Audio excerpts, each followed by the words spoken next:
Hey guys, it is Saturday, November 2nd, and I am going to do a bunch of fall stuff today. I've even dressed a little fallish. So I'm going to take you along with me. I'm going to start by voting. Today is still an early voting day, and I work during the week with a long commute, so I'm not going to try to cram it in on the 5th. And I want to make sure I get that vote in there. I don't want to go political on this channel, but it is called Better Living on a Budget, and I'm going to vote accordingly. And I'm gonna do some returns, do some fall meal prepping, some fall decor, DIYing, and let's get started. Here in Florida, we have paper ballots that get read by a computer, and I'm glad for that. Now it's on to the post office to drop off a fall package for the YAs. Well, I'm here at Ross getting ready to head in and look specifically for pepita seeds.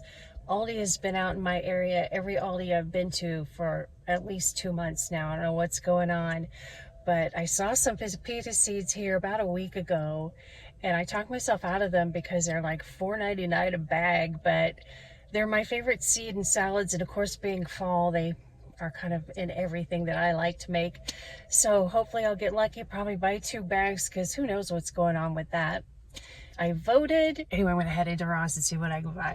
I struck out on the pepitas at Ross, so I'm hoping Sprouts has some in their bins. Heading inside, I spotted the sign for sweet potato crunch rolls. Those sound amazing. Okay, first thing in the door, I see all of the gourds are marked down. 2 for $1. And I know from last year, I only want the heirloom pumpkins, but doggone it, they only had 1. And they have a stack of signs here, so I'm looking to see if they have one for heirloom pumpkins. And sure enough, they do, $1.74.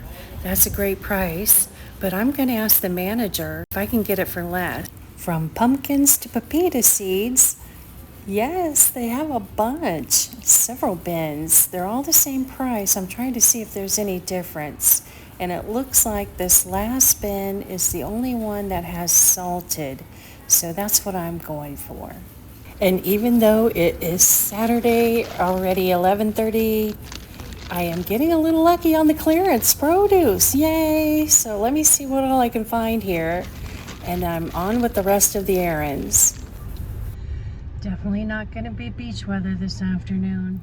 I'm doing a quick run into Walmart Marketplace for a rotisserie chicken. And on my way back to the chickens, I spotted their heirloom pumpkins at 98 cents a pound. So boy, I got a good price at Sprouts. The marketplace seems to always have clearance rotisserie chickens. And now instead of clearance stickers, they're all $3.97. I'm snagging one and heading home. Well, I am back from my mega errands runs. And I am so proud to say that I voted. That was the #1 most important errand. Got her done. And now I'm back with a couple of little hauls I want to share with you. One of which is a Sprouts haul, which I had not planned on doing. That was by default because I couldn't find those star pepita seeds at Ross. It goes to show you, if you see it at Ross, TJ Maxx, Marshalls, buy it when you see it. If it's something that you know you want or need, and talk yourself out of it. So anyway, let me spin you around and show you what I got. You know how they say every cloud has a silver lining, and today striking out at Ross on the pepita seeds led to me popping into Sprouts. Because of that, I snagged a couple really good deals on clearance, and I've got to say it was totally unexpected because I just went in there yesterday after I hit the bank in Walmart for an oil change, and there was nothing on clearance. But today I got pretty lucky, so let's go over it real quick. First, the pepita seeds. And boy, did Sprouts have pepita seeds. So if you want them, go get them. But gosh, they're pricey there. $7.73 a pound. I came home with 2/3 of a pound. And that's about how much I'd get probably in a bag at Aldi. Maybe a little less at Aldi. And they're usually around $2.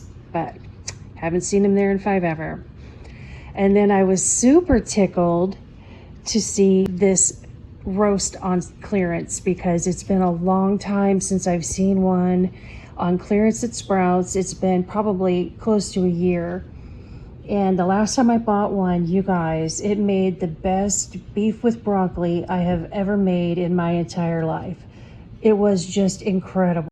And I know it was because of the quality of beef. This is still really pricey even on clearance. This is 2 pounds for almost 18 bucks. So, you know, close to $9 a pound. But just your average low grade roast is around 6 bucks a pound now at just about any store, usually a little higher. I decided after popping in there today and getting lucky on clearance in the middle of the afternoon on a Saturday, who would have thought? The best way to approach getting lucky at Sprouts is just to go there frequently. Whenever you happen to be close by, just pop in there for a few seconds and see what you can find. And today they had spinach. It was serendipitous because I've kind of gotten away from buying spinach just because I'm always doing kale. But I really have been craving quiche, and I like spinach in my quiche. So I had to snap that up. And this is 9 ounces. It says it does not expire until the 8th. Today is the 2nd. But I'll use probably half of it in my quiche, and I'll probably put the other half into some kind of pasta or something this weekend. And then the Brussels sprouts, I think these were $1.50. Those look really good, and I happen to have just a few, maybe 6 still in the fridge, and a bunch of bacon, so I'm definitely going to throw those on a sheet pan. And then these green beans, I think these are 95 cents today. Now I do have green beans in the freezer, but you know, it's not quite the same as fresh, and for 95 cents, I just couldn't say no. And organic on top of that. But I really love what I consider to be Asian style green beans. You basically just saute them until crisp tender with some garlic and a little splash of soy sauce and olive oil, salt and pepper, so good. And then the cottage cheese, I don't know that this was a really fantastic clearance price, but I think this was $1.99 today. Yeah. I'm craving my veggie lasagna, and so I figured I'd throw that in the fridge. I used up the last of my cottage cheese making that dilly bread. It says it's good until the 7th, and that's only 5 days away, but you know, cottage cheese typically lasts past its expiration date. And then this pumpkin, I didn't think to look at the pumpkin shelf yesterday when I popped in there, and I'm disappointed that I didn't, because I could have gotten even more, because you know I'm crazy for pumpkins. And I learned last year, if you saw that video, that heirloom pumpkins are edible, but those kind of scary looking gourds are not. So this was the last heirloom pumpkin they had on the shelf, and it just so happened the manager was standing really close by and showed him the different signs, and he said, you know what, you can tell them at the register it's 2 for $1 because we just want to get rid of this stuff. So I paid 50 cents for that guy, and he is big. And funnily enough, the clerk typed in the PLU code for the pumpkin, and now I know that if you buy 8 pounds of heirloom tomatoes at Sprouts, that will cost you $36. So she took that off, and you know, my pumpkin was 50 cents there. So my receipt came to $28. The pepita seeds were $5. So these two combined, that's 23 bucks. So I got all of this for $5. Now this I got at Sprouts as well, but I just realized today, going through footage and getting ready to make this film, I forgot to ever show that I had snagged these unusual pumpkins and squash at Sprouts like a month ago. I'll show you that footage here now. This is a hot cocoa pumpkin. I had never heard of these before, and I'm gonna cut that open today and use that. I think I will make some chicken chipotle chili with my hot cocoa pumpkin. And these little guys, these are honey nut squash. I think a brother of butternut squash, but I had never seen or heard of these before. And you know, they've just kind of been sitting around, and I need to get with it and use these. I don't want them to go bad, so I think I'll throw those on the same sheet pan that I make the Brussels sprouts on. But these were $1.99 a pound, and the two combined came to a pound. So that was $5 right there on that different shopping trip. but I'm really excited about all of these things. And this gourd feels super solid, so I'll probably just let him sit around for decor until the latter part of November, and then I'll cut him up and throw him in the freezer. And then Sprouts is literally on the same little shopping strip as Dollar Tree. And I popped in there because I like to put my little menu up here. And this morning I realized I'd hit the bottom of this guy, so I'm gonna throw him out. And you know, these are $1.25. But anyway, got a couple of those. I'm not sure why the packaging's different, but they're the same pan basically. Cat treats, of course. I had to buy some 9-volt batteries for my coated lock on the front door. It stopped working. And this I saw at the checkout, and man, that line at the checkout was crazy long. But I have never seen bacon jerky before, and I decided, you know what, this is just bacon. Let's call it bacon bits, because it's pretty chopped up looking. Made with real bacon. It does look real, and I only paid $1.25. This package is, what is it, 0.9? The ingredients aren't too bad for something lurking in Dollar Tree. I mean, yeah, there's junk in there, but I thought just for the sake of having fun and trying this, I'd give it a whirl. And it's saying, you know, 1 package, 1 serving, 110 calories, 10 grams of protein. I didn't think to check the expiration date in the store, but it's only good for, you know, a couple weeks. I thought, you know, there's quite a little bit in there, you know, 1 serving obviously, but that'd be the perfect amount to top a salad, or, you know, split between 2 people even, for like a baked potato kind of thing. And compared to the price of pre-cooked bacon, which I think those packages are maybe 4 ounces in the store, and they are pricey. So I'll give that a taste test in a minute and let you guys know. Taste test this bacon jerky for y'all. Here we go. Tastes just like bacon. It chews more like crispy bacon than like a tough beef jerky, if you follow me. The flavor is wonderful. I highly recommend. And then last stop of the day, Walmart. I specifically went in there for a rotisserie chicken, hoping to get one on clearance. Now I am realizing that that particular Walmart marketplace isn't marking their, let's call it, day-old rotisserie chickens down as low as they were. If you happen to catch a video I put up several months ago where I made several dishes from a rotisserie chicken, I think those were like $2 and change. But you know, $3.97 is kind of close to the fresh price, which I would have gone ahead and bought, but they didn't have any. I think being like it was 2 o'clock almost on Saturday afternoon, they just sold all the fresh ones. But anyway, I'm gonna make chicken chili, well, let me say it, chipotle chicken pumpkin chili with half of this guy, and I'll probably feed the other half to my cats. We'll see. It might end up in the freezer. And then I picked up some more cilantro because I want to make a big salad with that. And a bottle of Nivea lotion, the big bottle. These things are now 11 bucks. Crazy. These 3 things came to right at about $16. This was 68 cents, but there was tax on this. So anyway, 16, what I spent at Dollar Tree. Oh, that receipt, call it 8.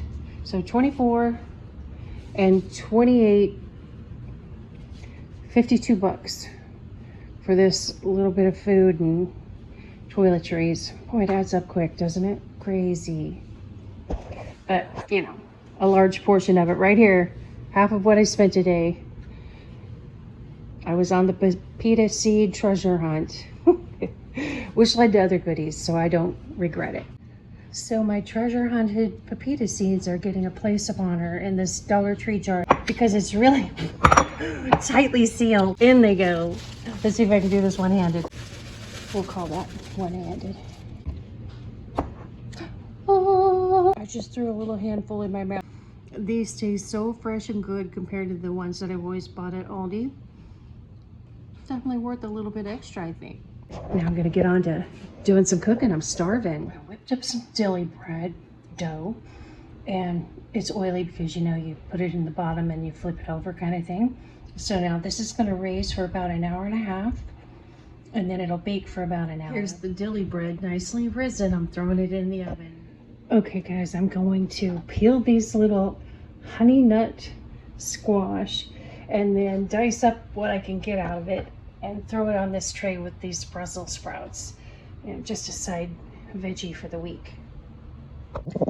Well, here's what they look like peeled, a lot like a butternut squash. And like a butternut squash, there's not a lot of meat on the bulb end. That's where the seeds are, because these are so unusual to me and they were advertised as organic on the little sign at Sprouts. I'm going to save these seeds and try to grow some. All right, so here's what they look like on the inside, sliced in half. The color is just amazing on these veggies, isn't it? My eyes are feasting.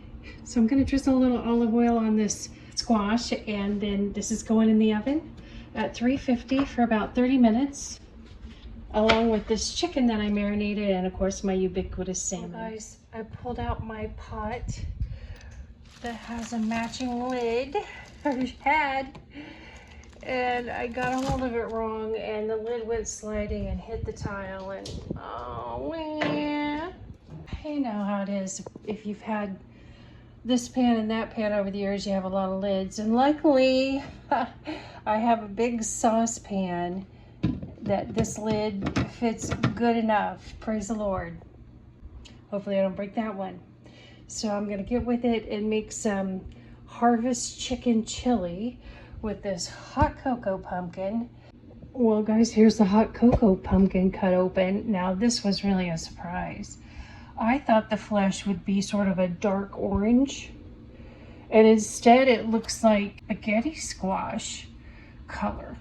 But again, I'll be saving some of these seeds, assuming I like this pumpkin, and trying to grow some of this because it is different. That's something you don't see every day in the average grocery store.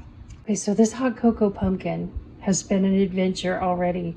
This is the most densely packed pumpkin that I have ever worked with. I mean, this stuff is like a rock. I don't know if it wasn't fully ripe or if this is normal. Comment down below if you have experience with hot cocoa pumpkins.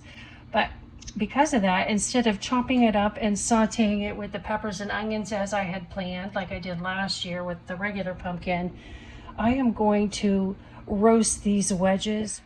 I had this in the oven for 40 minutes. Flipped it over and cooked it another 20. So that sucker has been in there an hour and it is just now crisp tender.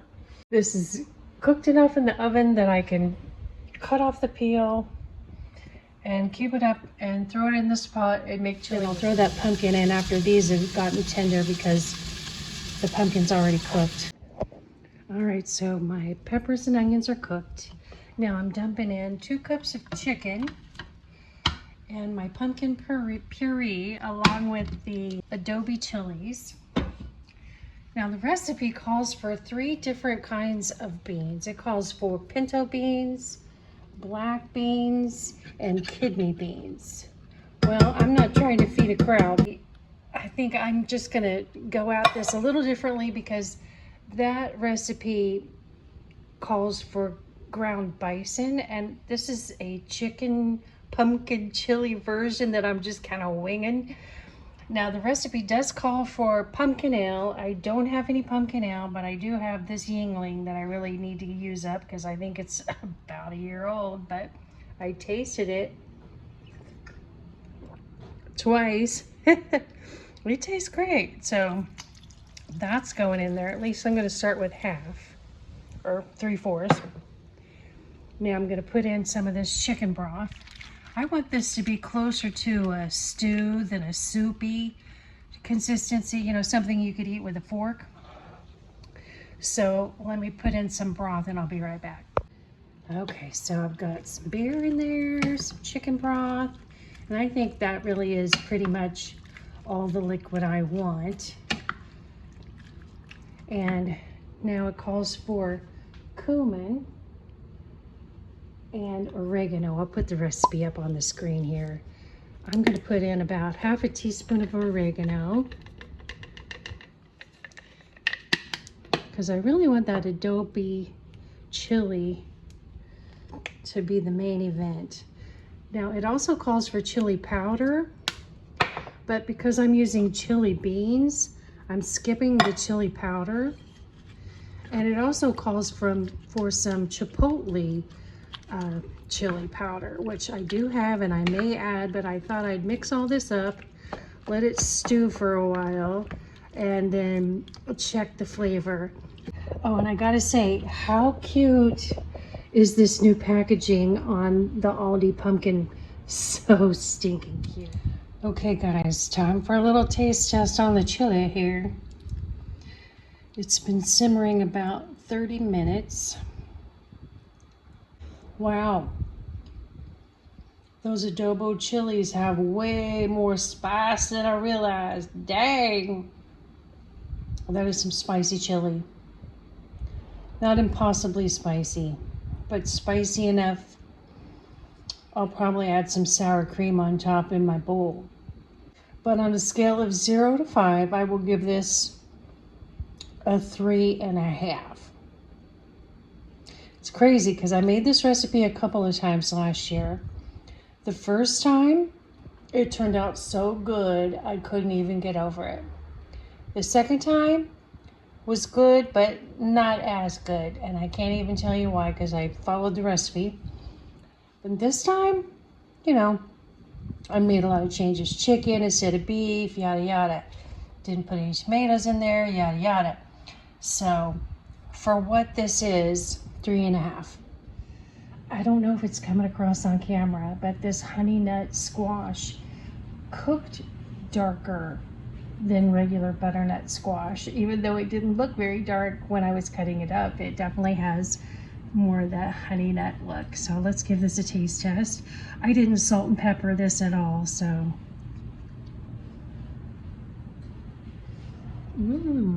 That is so good, you guys. It's like butternut squash consistency,